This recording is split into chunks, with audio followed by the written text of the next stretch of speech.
So when I heard that Tacx was making a motion plate for their smart trainer devices, I was expecting this extremely large, full bike length kind of plate that would sit under your bike. I thought it might be like a 2-person job to get this, from the UPS truck into my garage. Here's what showed up. They didn't need my help.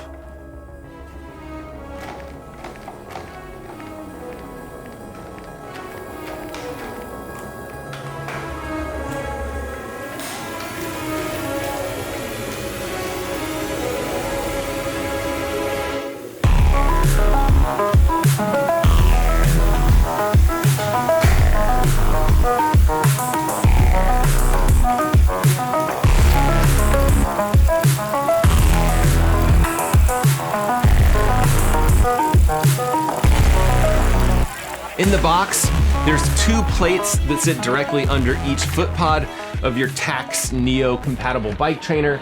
There's also a new, front wheel block, and then, just the Tacx instructions. Not a ton of stuff to unbox here, not a ton of junk. The price for the Tacx Neo motion plates is $300. And what's nice about the motion plates is, they're pretty much compatible with all the Tacx Neo models. So that's the original Neo, the Neo 2, the Neo 2 SE, and the Neo 2T, which is, what I'll be using to show you in this video. And installing the motion plates is super easy. All you do is just pop off the little rubbery feet that are on the Tacx Neo, and then just, snap the left and right motion plates on. It's super easy. Little magnets to kind of guide you there. You're probably thinking like, okay, great, those little rubbery feet, so I'm gonna lose those immediately. This is kind of cool.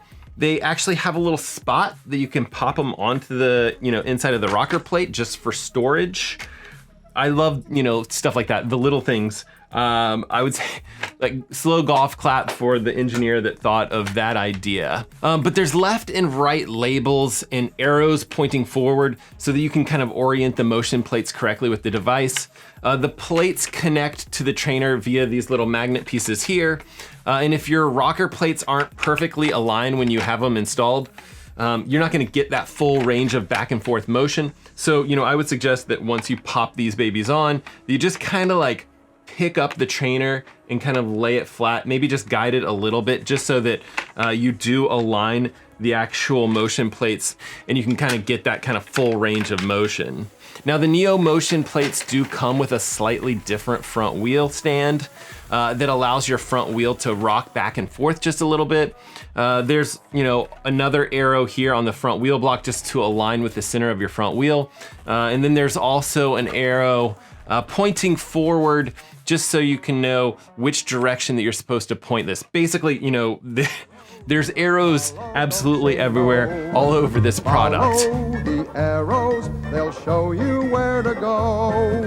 Arrows go. Now the motion plates add about 25 millimeters or about 1 inch to the height of your bike trainer. They give you about 50 millimeters or about 2 inches of forwards and backwards range of motion, which, might not seem like a ton, but it is noticeable and, it is nice. I do definitely prefer it to, not having any forward or backward motion when I'm on the bike trainer.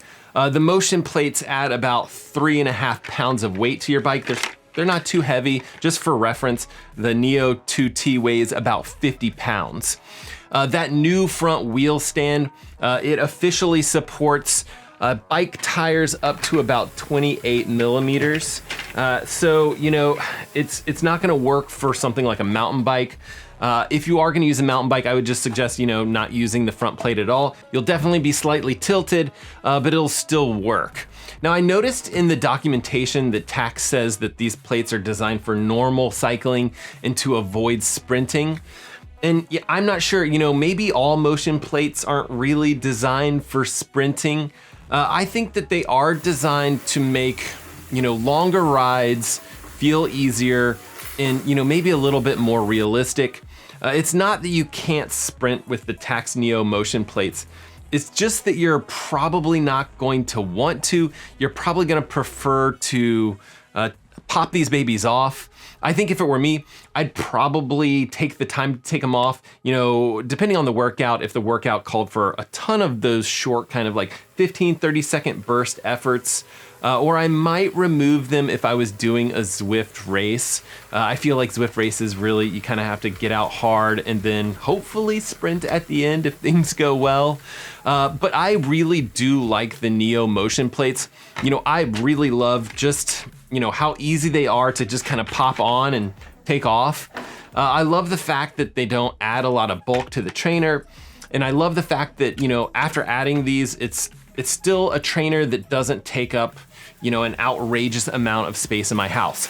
Unlike, you know, those traditional rocker plates that are really quite large.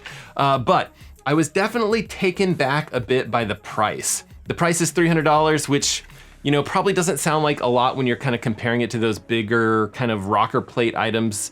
But, you know, I just don't think that that's what this is. This is a very nice, simple, well-designed product, but there's not a ton to it. And, you know, for me, I would have guessed that this product would cost maybe, you know, half that, maybe about $150 or so. But, you know, obviously, what do I know about product pricing? What do you guys think? Let me know in the comments. Do you guys think $300 for this device is reasonable? Either way, I do like the product. It's definitely something that I'm gonna be using.